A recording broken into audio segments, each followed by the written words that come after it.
You came here, of course, for your daughter Liza's wedding, which suddenly makes me feel very old because I can remember the way most of us can when Liza was quite a little girl. Are you happy about this wedding, dear? Oh, indeed, indeed, indeed.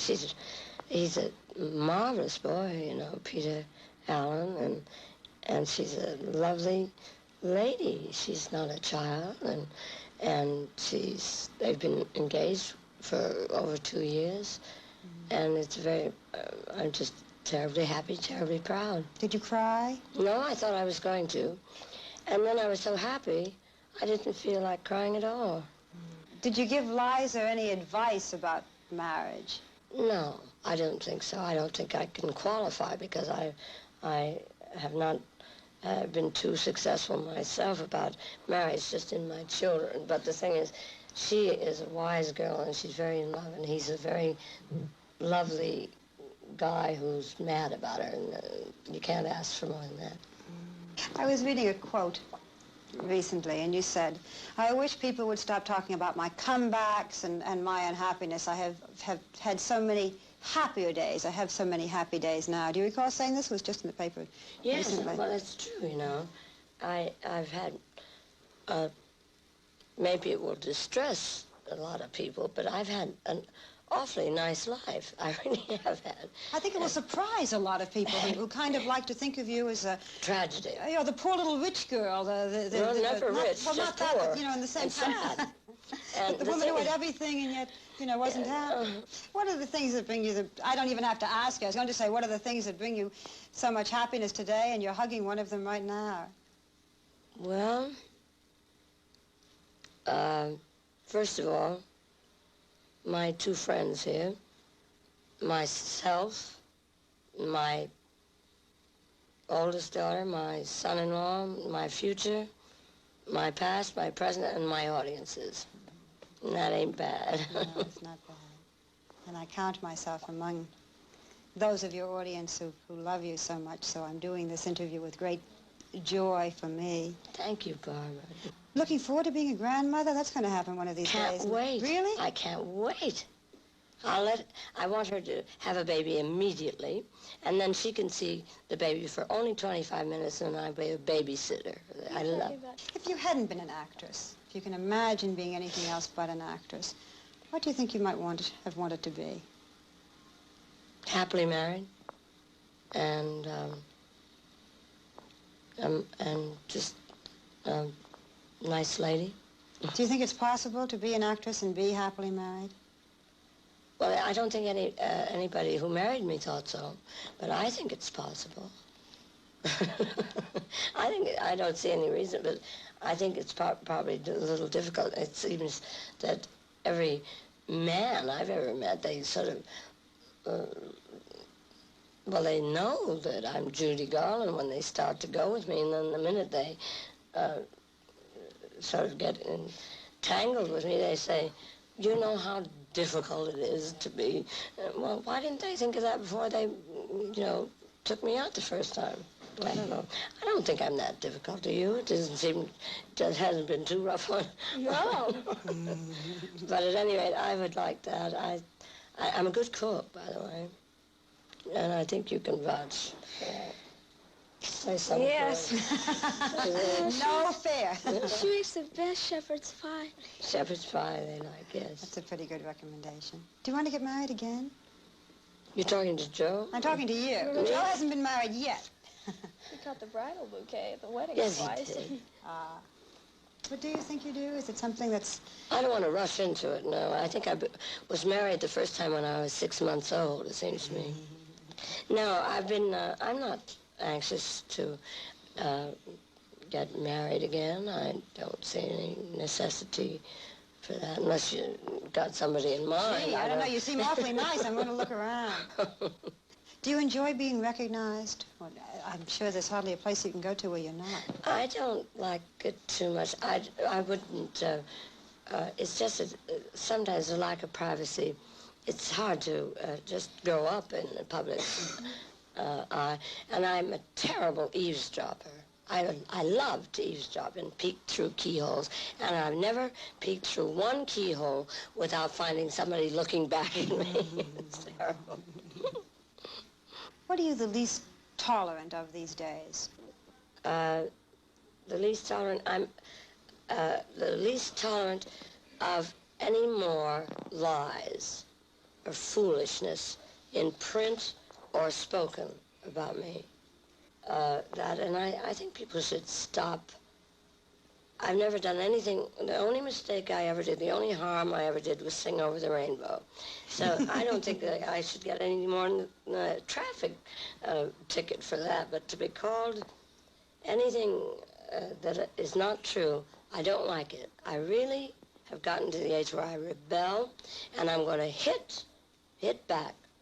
One of the very good things about television is that what you say is there. Nobody can put the adjectives to it. I can't. You know, I can't describe you. Everybody will see you as you are. So since we have this opportunity, are there any lies you'd like to clean up or correct? Are there things that have been said about you for years that you feel are untrue? Well, I think that the fact that it started, some kind of pattern of publicity started when I was very young and was becoming a famous person. This business of anybody implying that I'm either addicted to carpets or drinking or pills. I wouldn't have had time to learn a song if I'd have been as sick as they've printed me all the time. And temperamental, I haven't been able to afford to be temperamental. And I don't want to be temperamental. Now, nobody ever sues for slander, because obviously all lawyers just say, oh, I'll forget it. But the lawyer doesn't have to worry. But the newspaper, the scandal sheet, sells $2 million. I mean, 2 million copies, or maybe makes $2 million just with the front page. Judy Garland admits she's broke. And then it's all in quotes by a man that you've never, pardon me, darling, that I've never met. They must be stopped. That must be stopped. I want the money, I want a public apology, and I want them to be taken to court. And I don't see any reason, just because I'm I'm not a member of the mafia, I'm not a cruel person, why should I be run over, and why should my children be subjected to that kind of thing? Of course, we have heard for years about the concerts where there were times when you couldn't appear, and there was some conversation when you were doing a television show, and of course there are these rumors, she's difficult, she's difficult. How do they I'm about as spring up? difficult as a daisy. I really am. Now, I do have times when I get the flu, and that's when they say, well, you know about her. That it's not the flu. I catch cold now and then, but this business of being difficult is not true. It really isn't true. I may be pressed for time because I've been working so hard all my life, but I like to laugh. I like to have a bag of popcorn, go on a roller coaster now and then. But the fact that this thing about people who haven't met me say, oh, I'm afraid to meet her. Well, why are they afraid to meet me? I'm not going to hurt any, bite them, or have a conniption fit in the middle of the room. I like people, but they don't call me. So, but you call me, will you? You know my number? No, I think my only anger is that it's just been such damn foolishness, excuse me, about this difficult business. I've been working for 43 years. Now, if I were as difficult or as ill, I wouldn't have been able to be working for 43 years. So I think it's time to put a stop to all that. I heard recently that you no longer sing Over the Rainbow. I hope that's not true. Of course it's not true. That's the best song ever written. Someone had said Judy Garland isn't singing Over the Now, Rainbow. who said that? And a reporter, and I just heard it last Really? week. What does his wife do, sing? I think she sings Over the Rainbow. She probably... Someday there will be a great deal of applause for a young lady named Lorna. And we asked Lorna earlier if she would sing something for us. This is extremely difficult to do, to sing without accompaniment. And in advance, I want to tell you how grateful we are. Would you do something for us now? Well, I'll try. I do have a sore throat because of the weather in New York. But here goes nothing. About the only one. Okay. Every day when the work is behind you and the shop and the store put the lock on the door, just get away where your worries won't find you. Would you like? Well, I'll tell you more. Don't hang around where the worries and... Go ahead. Don't hang around someplace in town. Go ahead. When the evening comes, there's so much to do. You gotta put on a dress and wear a smile. Just come along with me a while, and I'll tell you, I know a place where the music is fine and the lights are always low. I know a place where we can go.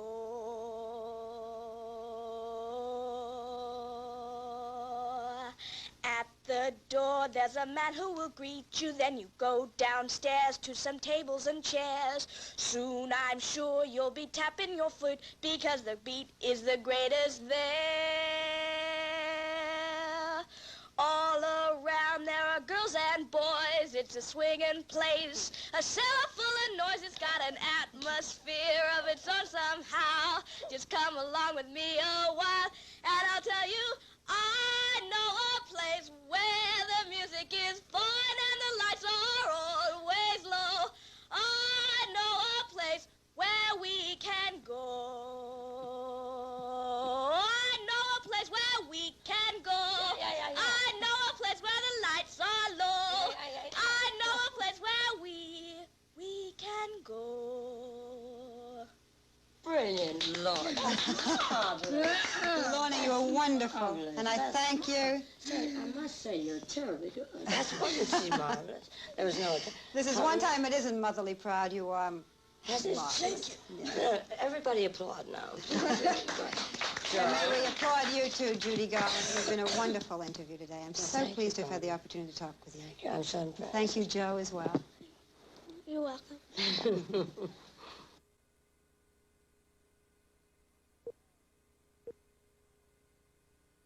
How old were you when you got your first job? 30 months. What was it? I was singing. Were you really, when you were that young, did someone push you on a stage? My grandmother. I sang Jingle Bells. And was that the beginning of the whole career? Yeah. Been a long one. Yes. Did you have a stage mother, as we have heard about the stage mothers? One that wouldn't quit. My mother was truly a stage mother. A mean one, wasn't she? Well, you didn't know her, thank goodness. But she used to...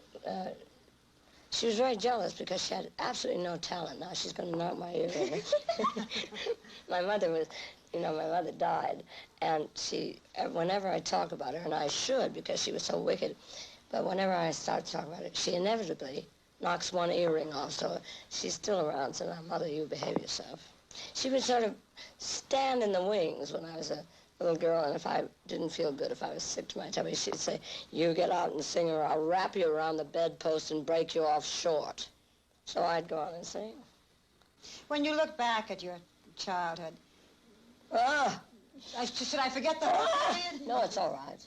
Was there any part of it that was happy? Yeah, one day about, let's see, I didn't mind it too much when I was in vaudeville. I liked, I wasn't always a movie star. I was on the stage for 10 years, and that was kind of fun, because Mickey Rooney was in vaudeville too, Donald O'Connor, and we didn't have the pressures that later we had when we got into the movies. We used to play,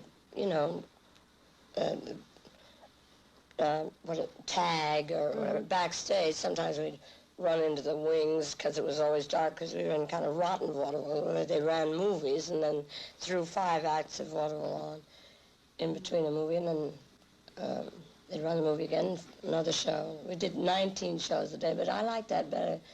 I didn't want to be getting the movies at all. When you were growing up in those Hollywood days, did you have dates? Did you go out at all? No, we worked all the time. We worked night and day. I've never been to a prom. I've never, we went to school on the lot, and in those days you worked 6 days a week, and Mickey Rooney and I, for instance, would work sometimes 72 hours at a time. Do you still see Mickey Rooney at all? I see him whenever I can. He's the most marvelous gentleman and I think he's the world's greatest talent, and the loveliest person, too. But we never went out together. He liked other girls, which kind of miffed me for a while. No, I'd grown up with them in vaudeville anyway. Neither one of us grew very tall. They worked us so hard, and we became munchkins immediately. You know what I must ask you before I forget? We used to read that you were dieting, and I've said several times in this interview, you are so tiny, and you look to me about, I'd say 17. Do you still have to diet? No, I don't have to. Finally, I don't have to. When was it? 2 years ago, I went on a 30-day fast.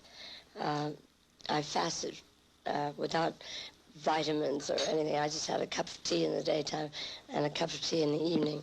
And that seemed to sort of balance my metabolism, so I don't think I'll ever have a problem with gaining weight anymore, I'd never realized that you were so tiny. Movies and television are very deceiving, and when I saw you come out of the room, which is why I keep talking about what a little girl you look like. Could I ask you to stand up next to Lorna so that the world can see that you're a very small young lady? Very small. And you're not where you took your shoes off, I notice. Yeah, well, I wear those 4.5-inch heels so I can look like I have some status. And come on, let's stand up and be counted, shall we? Will the real Lorna Luft say, now this is ridiculous, when I try to say lies, but Lorna, you shouldn't stay out so late. It's not when you bawl them out when they're an inch or so taller than you are. Well, I'm only 4'11". I'm glad that my daughters are taller. Lovely daughter. I just wanted everyone to see how tiny. There we go. Can we sit down? Yes, you can sit down. You want to stand up? No. Should we point out, I'm about to, that you're wearing your daughter Lorna's clothes today? Yes, A very pretty little dress and coat. How do you feel about that, Lorna?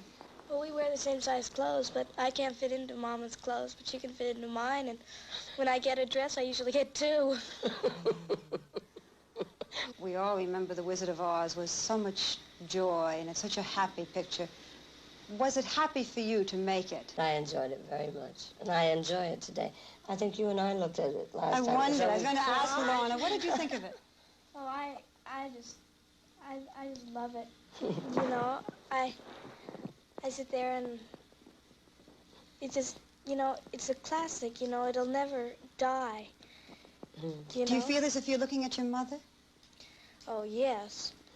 But when you look at it, you can really believe that's happening. It's not like something like a cartoon. You can believe there is a place called Oz. And your mother was just the age that you are now when she made it. It must make you feel a little odd, doesn't it? No, not really. Oh, What about you, Joe? Have you seen it? Yeah, I could just watch it for a million times. I'd never get tired of it. Ah.